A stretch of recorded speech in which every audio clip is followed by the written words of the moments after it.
It started subtly, almost imperceptibly. I'm Leland, 43, an IT specialist in Austin, Texas. My wife, Jolanda, had always been outgoing, but lately there was a different energy about her.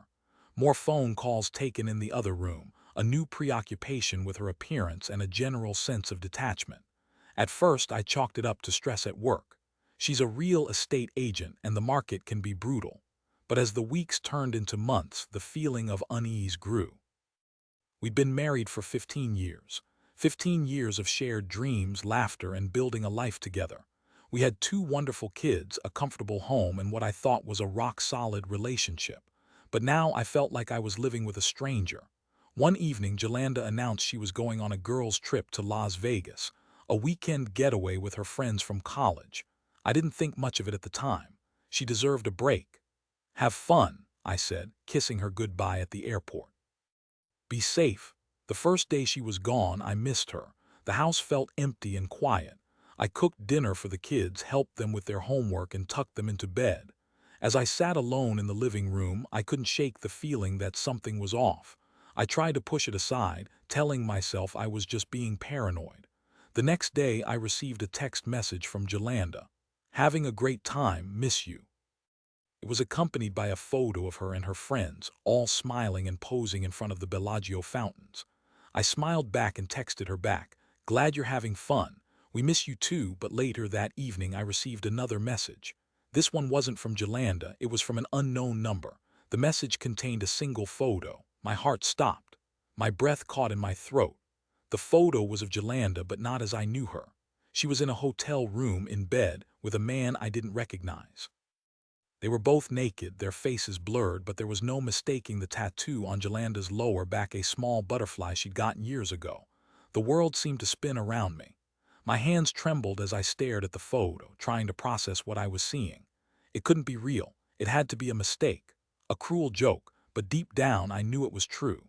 My wife was cheating on me. Rage, disbelief, and a profound sense of betrayal washed over me. I wanted to scream, to break things, to lash out. But I couldn't move. I was frozen in place, paralyzed by the shock of it all. Who was this man? How long had this been going on? And why? What had I done to deserve this? I spent the next few hours in a daze, replaying the photo in my mind, searching for answers, trying to make sense of the senseless.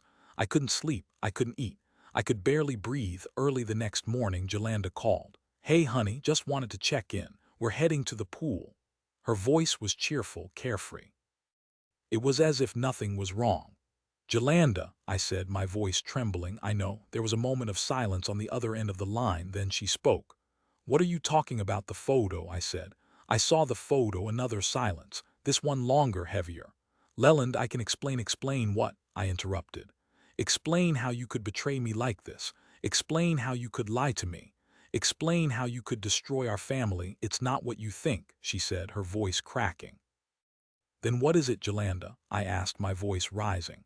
"Tell me what it is." She started to cry. "I don't know. I made a mistake. I'm so sorry." "A mistake," I repeated, my voice dripping with sarcasm. "Sleeping with another man is a mistake. Lying to my face is a mistake. Destroying our marriage is a mistake." "Please, Leland, don't do this," she begged. "I love you. I want to fix this." "It's too late, Jolanda," I said, my voice cold and hard. "It's over." I hung up the phone.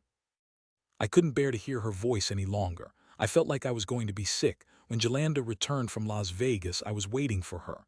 I had already packed her bags and placed them by the front door. "Leland, please, let's talk," she pleaded, her eyes red and swollen. "There's nothing to talk about," I said, my voice flat. "I want you out of my house. I want you out of my life." She tried to argue, to reason, to apologize, but I wouldn't listen. I was done. I filed for divorce the next day.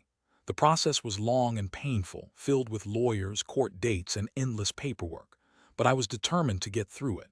I had to protect myself, my kids, and my future. As the divorce proceedings dragged on, I learned more about Jolanda's affair.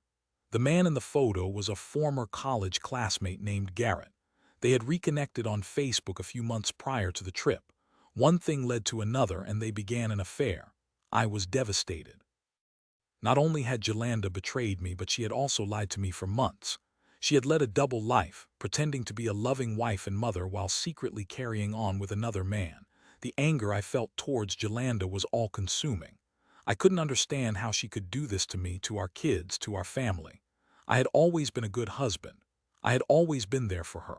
I had always loved her. But as the weeks turned into months, the anger began to subside. It was replaced by a deep sadness, a sense of loss, and a quiet resolve to move on. I focused on my kids, my work, and my friends. I started exercising again, eating healthy and taking care of myself. I realized that I couldn't control what Jolanda had done, but I could control how I reacted to it. I refused to let her betrayal define me. I refused to let it destroy my happiness. I refused to let it ruin my life. One day, I received a call from Garrett's wife, Vivian. She had found out about the affair and was furious. She wanted to know everything. We met for coffee and I told her the whole story from beginning to end. She listened intently, her eyes filled with tears. "I'm so sorry," she said when I was finished. "I had no idea. I can't believe he would do this to me." We talked for hours, sharing our experiences, our pain, and our anger. We found solace in each other's company, knowing that we weren't alone. Vivian decided to leave Garrett. She couldn't forgive him for what he had done. She moved out of their house and started a new life on her own. A few months later, I ran into Jolanda at a local grocery store. It was the first time I had seen her since the divorce was finalized. She looked different. Older, more tired, and somehow smaller. She was alone. "Leland," she said, her voice barely a whisper.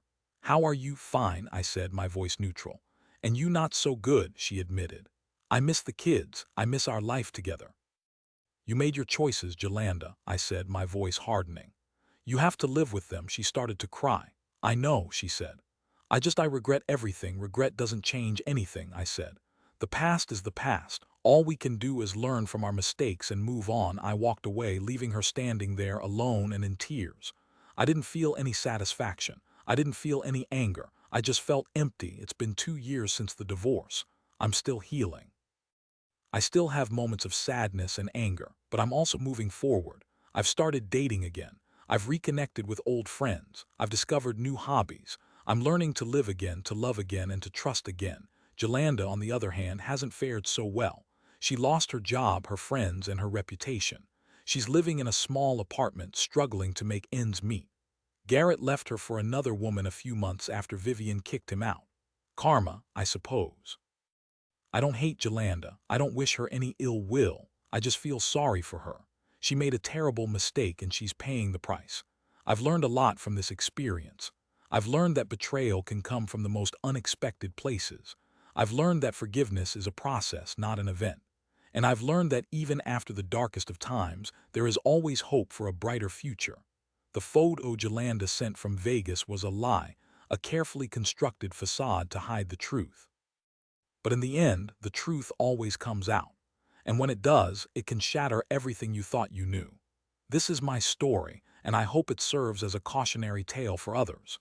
Cherish your relationships, communicate openly, and never take your loved ones for granted. Because you never know when everything can change in an instant. I hope this story resonates with you and offers some comfort knowing you're not alone in facing such a devastating situation. Remember, healing is possible and a brighter future awaits. Stay strong and take care. I wish you all the best on your journey forward.